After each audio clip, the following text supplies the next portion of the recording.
What's up, everybody? Just got out of the theater.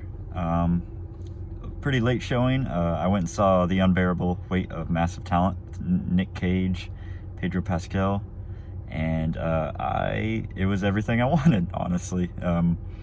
All the humor landed for me. All the Nick Cage references. I won't admit to being someone who's seen a buttload of Nick Cage movies, but I felt as though I've seen enough to where I got a majority of the references in this one. That's another thing that I honestly appreciated about this movie, was it didn't rely on you going into it with a expansive knowledge of Nicolas Cage and his work. Like, it was its own thing. It's not just like a hodgepodge of Nick Cage references over and over again. But yeah, just a lot of the humor really worked for me. Like, it landed well. I really liked that. It also just felt like just a fun time. Like, it was just a fun movie experience. Like, and there's, you don't always get that. Like, sometimes it's like, when you go to the movies, a lot of times it's, maybe for a Marvel movie or maybe for a Star Wars movie, and it's like, yeah, you're gonna get a fun experience because it's just gonna be action packed and it's gonna be fun.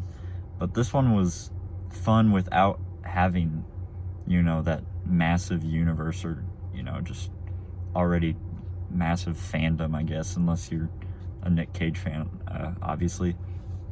Also, one of the most self-aware movies I've seen since probably the original Scream movie.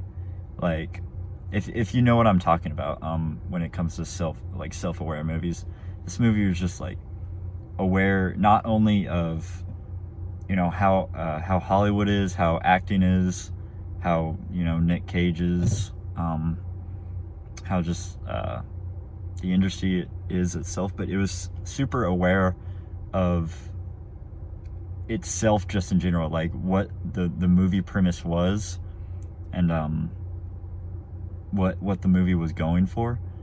It was aware of that, and it riffed off that really well, and I like that a lot. I like Scream. The original Scream is one of my favorite movies of all time because it's super self-aware, and it's aware of the kind of horror movie it is, and it riffs off that and it makes fun of that.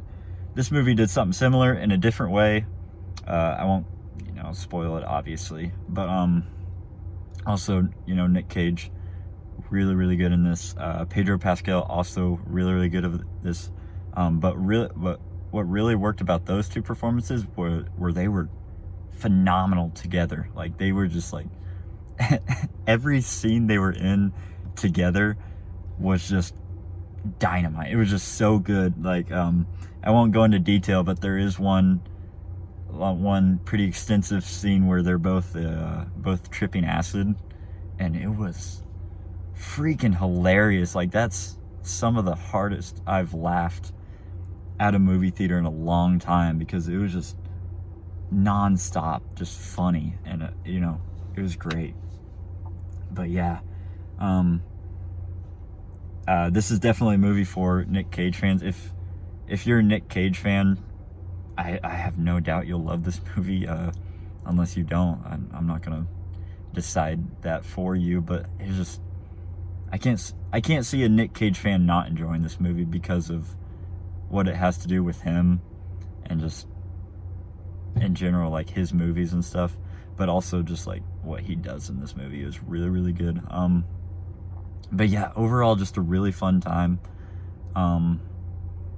Yeah, I'm really glad I went to go see this. It should be, I know it's a month old, so I'm a little late seeing it, but I don't see it leaving theaters. I don't think it's supposed to leave theaters anytime soon. So definitely encourage you if you haven't already, go check this one out. Decide what you think about it yourself, because that's what movies are for. Go watch them in theaters and decide what you think about them, because that's the best way to enjoy a movie, is in a theater, just having fun, because there's so much more fun in that kind of environment. So yeah, I'll see you on the next one, and peace out.